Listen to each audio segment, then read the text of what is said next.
My name's Esther Nelson Garrett, and I am the founder of Safety Compass. I've been an advocate for, I think it'll be 19 years in May, and I started out as a sexual assault victims advocate. I actually started as a volunteer. It was my calling. Like, I was just in the right place. My name is Vogelsang. So I am currently the Marion County Human Trafficking Task Force Coordinator. Prior to this, I had experience working with survivors of DV as well as low-income families, providing resources and support. And then I did an internship in Ecuador working with survivors of trafficking, specifically in a long-term aftercare home. That was a really incredible and both eye-opening experience. And it was one of those things where the more I learned, the more I felt compelled and that this was like my area that I was supposed to be in. And so I originally came to Safety Compass as a volunteer and then was gifted the opportunity to join the staff. Safety Compass was founded formally in 2016. It had been grassroots since 2014. We volunteered basically on the side of our jobs to do this pilot project with our partnerships, and it was very, I want to say, successful in that we found a lot of people who are survivors of this crime. And by interventions with them, really the trajectory of their life and safety really changed. And so we knew we were onto something. It became evident that there was a need, a gap in services for trafficking survivors. And so we founded with the idea of just doing that, becoming a bridge into existing services and referring in, and also filling that gap. I founded Safety Compass with the whole goal of, well, I can't impact the whole state of Oregon or the whole world, but I can start in my town. So our mission is to serve commercial sexual exploitation and sex trafficking survivors in the Willamette Valley region. So we cover 4 counties. We also do technical assistance for like law enforcement, juvenile justice, emergency room staff, and child welfare. So like the professional partners that most often call us out. And that technical assistance actually at this point kind of ranges, we've been training all over the West Coast for the last probably 5 years. We are what we consider the first call or the front end of the continuum of care. We are not all the things, it's not all about us, but we want to have one very clear place to start so that all the professionals, maybe they have no training, they just heard a little awareness out there, know who they can call if they think they've found a trafficking survivor. And so we have this 24-hour call-out team. They can get us within 1 hour of a call-out anywhere on scene, in person, 1 hour of a call. And we'll go to any police department, ER, out into the scene with child welfare, to the juvenile department, 24 hours a day. So that's like the focus of our program. But we have found that when we build those relationships and that rapport with people in crisis, there's a lot of trust in us, and that our word is trustworthy. And so we just want to honor that well. And so our job as an advocate at that time is making referrals into emergency housing and getting people safe and going with them to court or to their detective interview. But once we help bridge them into all those additional services, and that's really very specific to their needs. So every plan's unique, But once they're there, we try to create some sense of continuity so that there is ongoing support for them. It's not like they just meet us and then that's like the last time they ever see us. So in our case management, it's all about resource and connection, but we eventually bridge them into our 3rd phase of programming, which is called the community phase. And in community, we do quarterly events, which are just opportunities for joy, and then like some level of support group. So the piece there about you get the support group piece, we have this emotional support that's ongoing, and they can be in the community phase forever. We never close services. But you also get this time period where you're coming back. There's nothing traumatic that we have to talk about. We just get to be people, right? And eat a meal together and have fun, and like life beyond the trauma, And we've had people in the community phase who we've known for going on 15 years who still come back to our groups. Human trafficking, it looks like a variety of different things, but what it typically does not look like is the movie Taken. I think that's what comes first to most people's minds. But the reality is we're not talking about, women and children that are being chained in a basement. Not to say that it can't happen that way and that it doesn't sometimes happen, but the majority of time it is a lot more subtle, at least from the outside eye. There's also commercial sexual exploitation, which is the exchange of a sexual act for anything of value, which doesn't necessarily mean money. It could be a place to stay, whatever that person maybe needs, they're in a vulnerable position, so someone takes advantage of that, and that is still by definition commercial sexual exploitation, even if there isn't that like third party involved. It doesn't mean it's never happened that you shouldn't be paying attention to your children in a parking lot, or concerned about your safety. If you're traveling somewhere you don't really know the area, you should always be aware of it. But these are, again, things that like put all the pressure on the potential victim, right, survivor, hopefully, and then none of it on like the offender or the dynamics in the community that relate to that person. And so one, it's like a shift of the focus in the wrong direction, but it also seems like so sensational that, if your kid's not getting abducted in the parking lot where you focused all your attention, and not in the basement or they're on vacation somewhere, then you're like, oh cool, I'm safe. And like that's just been a huge disservice to parents, because what you need to actually think about is, who are my kids' friends? Who's hanging out with them? Who seems like a potential romantic partner? And because that's what it's going to start looking like at the beginning. That's where we should be focusing our time. Statistically speaking, I would be much more worried about grab your kid's phone and wonder who they're talking to right now on their phone than some random parking lot. So I think that's important to convey too. It's not somewhere else. It's not somebody else's problem. It doesn't happen only in the big city. It doesn't happen only like this or like that. It's in we can tell you for sure, not just like we read in a movie. We're telling you we actually have the referrals. Every single little community and big city in the state, and there's no reason why, if that's true so across the board in Oregon, why it's not true in every little town and neighborhood and big city in every state, right? These are the stats just from April of 2018 to October of this last year. So total in Marion County, we had 306 survivors that we served, which 143 of those were adults, 146 were minors, and 17 were anonymous. And then that came out to over 8,000 service encounters between all of those, as well as our crisis line. So the service encounters versus person is, we track things differently. So we know that that's how many individual people we served in Marion County alone, whereas it was like 1,100 in all of our counties combined. But that 8,000 contacts, or in the whole organization, 27,000 contacts, is all that follow-up. So what it indicates is, for every person that we meet and we work with them a lot. It's not just like that one-time meeting and here's a business card, but a lot of follow-up. We come in really like no preconceived notions, no judgment, obviously. We don't have to talk about the trauma. We just want to know who they are. And so we come in from this place of very relational, like, I just care about who you are. Not even like what you've been up to, but more like who you are. That's the coolest part, I think, is I call you because I just care about how your day is going. I don't have to log your mental health hour, or, I don't know, present my findings to a judge. I just call you because I care about you, We're this one beacon that hopefully gets to follow them, because we aren't the criminal justice system, right? So if they're not engaged, no big deal, we're still following them.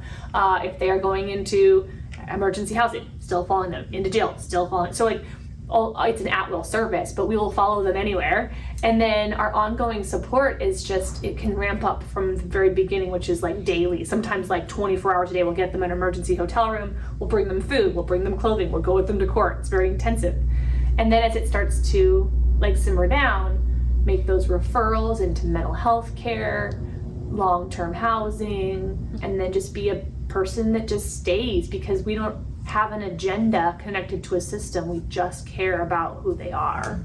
Like, I founded Safety Compass because that's my own story, and I don't go into that tone, but I always will tell kids, like, that was me, right? It's not an indicator of your own intellect or savvy. You're not naive or duped if you find yourself in an unsafe situation. I think there's a lot of internalized victim blaming that can happen. What did I do wrong? How did I get here? Well, it's only unsafe because an unsafe person came along, right? It's never your fault. And I think it's like important to note too that, like, with the criminal justice system and with, this kind of like forced criminality that so many trafficking survivors face, we do often, have youth that we're meeting with in correctional facilities or while they're in detention. There are a lot of different pieces, and it's a lot more nuanced than a lot of people realize. We always say the sex industry is the epicenter of all oppressions, and all oppressions combined equaled the sex industry, right? And so there you will find sexism, racism, homophobia, ageism, classism, like you name it, it's all there. For every kid we find, and let's just say we serve about 350 people a year, if you look at what's going on for them and the loss to our communities, not only of that child and all the future good that they could do if they were safe and free, but their family, the impact with their family, their children or their possible potential children, their education or lack thereof as they get pulled out of the educational system, their future productivity as they maybe do or can't even work through disability and traumatic brain injury and lack of education and things that come from the industry. I don't know how to quantify the cost to our communities. I was also just thinking about the fact that, like, the media doesn't often tell the stories of those who are most vulnerable, whereas, trafficking is an issue that mostly impacts those who are vulnerable. It impacts everyone, but it targets those who are most vulnerable. And so when you see a story in the news, you often will maybe hear about like a white, like middle class, girl who was like abducted or something, and that's like the only story that you hear. You don't hear about the indigenous girl who has experienced a life of maybe like trauma and various sexual assaults or whatever else, who then was targeted. Or boy. Yeah, or Like, yes. right, that's the more you want to go into the vulnerability factors in our community and who's got the power and who doesn't, who's being overlooked because if it's silent then no one's looking. Like exactly. And going off that as well, like, so often we are working with youth who are homeless at least for a time, or who become homeless because they run away from an unsafe situation and then become exploited because of that vulnerability. And that it's even higher likelihood if they are a trans youth, and you just add on any level of risk factor, any ism, and it all intersects. So focusing on, those stories, and just elevating their voices. With the youth in particular, who we're often seeing, some big red flags or indicators can be, having 2 cell phones, or suddenly they have this new like boyfriend in their life, and along with that you're seeing these changes happen. They start to maybe wear more sexualized attire that's not appropriate for the weather, or maybe it's a teenager where suddenly their nails are always done with acrylics and they're getting their hair done, and they have all these things that you're like, okay, we know that that's a lot of money, and like, where is that money coming from? Or just having, large amounts of like cash on them, or like a hotel key card, of course, would be like an obvious one. We have to talk to our kids about things that are unfortunately far too adult for them. And I'm a parent, that grieves me. My kids shouldn't have to know about these things, but they're going to be exposed to them. It's not if, it is when. And so I think when I talk to my kids and when we teach in schools and things, we're not teaching kids about human trafficking. We can mention it, but that trafficker is not going to show up like, oh, hey, I'm a trafficker. That does kids no good, because nobody's saying that about themselves. They're going to show up like a boyfriend or a girlfriend, or probably a romantic interest, but it could be under all kinds of different false pretenses. And so what does my kids a service in terms of preventative work or even intervention work is talking about what do healthy relationships and healthy boundaries look like, because all unsafe people eventually will push your boundaries.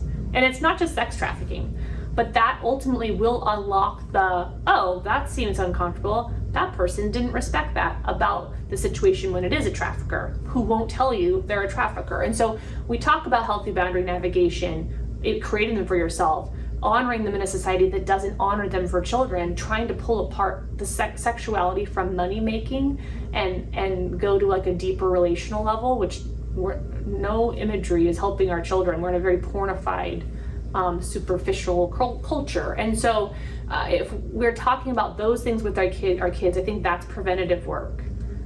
Because at this point, if you have access to a smartphone, like Claire's saying, then you are at risk. And so it's everywhere.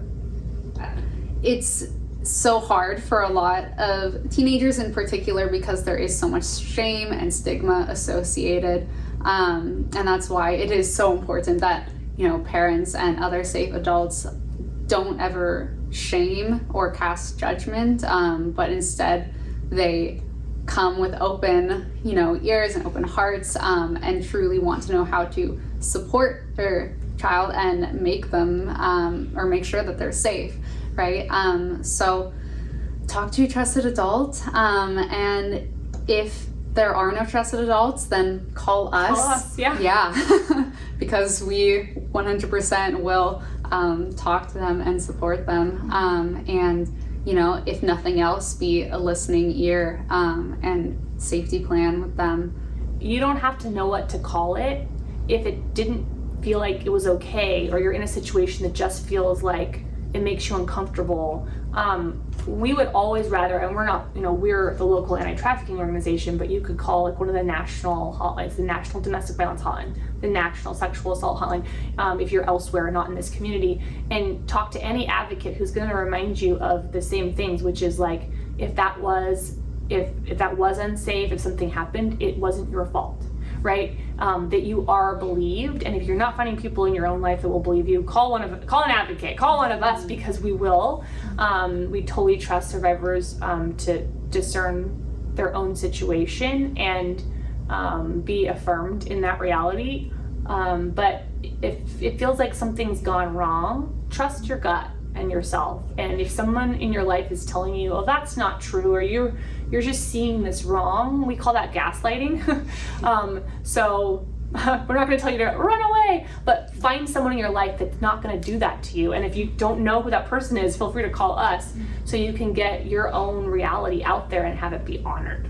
If this is something that hits close to home for yourself or someone that you love, healing is absolutely possible. I mean, we learn more and more about that and how the body and the mind hold trauma, and how it absolutely is a journey that you can move forward from and out of and heal from. That if it's happened to you, there are resources, that people will believe you, and that it's not your fault that it happened. Like, those things are there, and that there's a future that doesn't have to involve like a lack of safety for you, right? That's possible. Even though it may not sound like it, it is, to the degree that like it feels like it's the right fit. Like, we don't pressure people because they know what's the safest thing for them. And then I think just in the bigger picture, because like I said, there's so much money invested in harm that could be re-shifted for good. And because when it comes right down to it, when we're talking about this kind of abuse, it truly is like, all we have to do is stop buying people, right? Because of the simplicity of those things, I actually have a lot of hope. I'm dismayed that that's not the choice that we collectively are making on the regular, but I'm excited to think that that could unlock it, and that the resources connected to shifting that kind of financial support could actually be a total like global changer for, I mean, the sex industry is around, it's rampant around the world, not just here. So I'm actually hopeful for those two reasons. Like, we have the right ingredients to do great good if we just decide not to do great harm. And if you're a person that has survived that is not the end of your story. And I'm not just saying that like in a cliche way. Like, I believe that we couldn't do this work. I'm sure I can speak for Claire on that one. Mm-hmm. We could not do this work if we didn't not only just believe that, but actually see it happen for people. So, at Safety Compass, if you want to volunteer, we do take, it's a pretty intensive thing, similar to maybe you've heard of CASA or court-appointed special advocates, but with like 52 hours of training, you pass a background check, and we do take volunteer advocates who can actually, if you're that invested, you want to volunteer, it's like, we ask for like a year commitment, and some people like never leave the field, so asking for a year is like no big deal, but I can see why that's not for everyone. But we always take in volunteer advocates that are interested in becoming trained. We do a couple events a year, like our fancy 5K event that happens in November is like a one-day event. Or you could also, if you want to give, we take toiletry packs to people we meet with, and so we take toiletries and gift cards, like food gift cards, Safeway cards, or even just like, hey, I want to, even $5 is helpful. And so on our website, which is safetycompass.org, give is how you could give right there. And so there's multiple ways to be in touch with supporting our mission, but also depending on who's watching this and where you are, look for the local domestic violence and sexual violence advocacy center in your community, support your police department, places where people are already doing this kind of work. Can impact this population. Talk to your kids, right? There's, go home and just talk to your children, even about how they're doing, how their day was, knowing that you're competing with someone who, if they have a smartphone, is trying to lure them online. Like it feels that simple, but it can be, that relevant to, the viewer's own personal life. So I think there are multiple ways to leave here and go do something active about it. We don't look at success as, well, how many people got out of the life? The life is the sex industry, right? That's just a slang terminology. It's more like, how long did they experience safety? Did they get to learn new skills during that time of safety? Do they have a better idea of what their resources are now than they did before? Knowing that this process could take a long time to navigate safely to the point where they're like, okay, now's the time. For whatever reasons, there's enough resources at play, have enough of a safety plan, maybe I've attempted it before, I know who to trust, that this is the time. And that really can take a long time. For many individuals, it is like a very long process of back and forth, and it's not linear. It's very, very rarely linear for anyone. But there have been, just even in the time that I've been here, like some really great successes, just seeing maybe a youth who called our crisis line, who was like a runaway, who like didn't, had an extensive history of like abuse and various just traumatic experiences, who needed a place to go, and we were able to connect them within like 24 hours to one of our partner agencies and get them housing. And then we continued to check in and work with them and watch them just so quickly get to this stable place where they were working on school and wanting to start like a electrical engineering program, and getting just mental health support and building relationships with other people around them. So that another thing is, we don't want to be like the one sole support, right? We don't want to create another dependency relationship, but instead wrap them around with other people and services that is even more sustainable than our capabilities. So yeah, it sometimes can be like these shorter term success stories, but sometimes it's just holding on to each little win over the course of years. I'm so full of success stories. I just I feel like I have the front row seat to the most hopeful unfolding of a story of anyone alive, because they're overcoming so much. But I mean, I've sat through the prosecution of people's traffickers that took them years and years to build up the feeling of trust to actually, and bravery to just come forth and share. I have sat through people graduating from not only high school but college while incarcerated to get out and get a stable job with a college degree and move forward with their life. People having babies and they're like, you're the person I want to be here at the hospital because there's no one safe in my whole life, right? And it's just the most beautiful seats of honor in their life. When they anything amazing, be it a job or a personal victory or, something that they're just proud of. If we get to be the people that they call, I just talk about an honor. And it actually makes me emotional. People come to our community groups, we're talking 15 years in now. So we knew them when they were the 15-year-old kid. They're a grown adult, midlife with a whole family now. And they're becoming engaged in the work, and maybe they're a social worker or a nurse, and it's just so beautiful because now they're giving back in their own ways. And so yes, we have lots of beautiful stories to tell.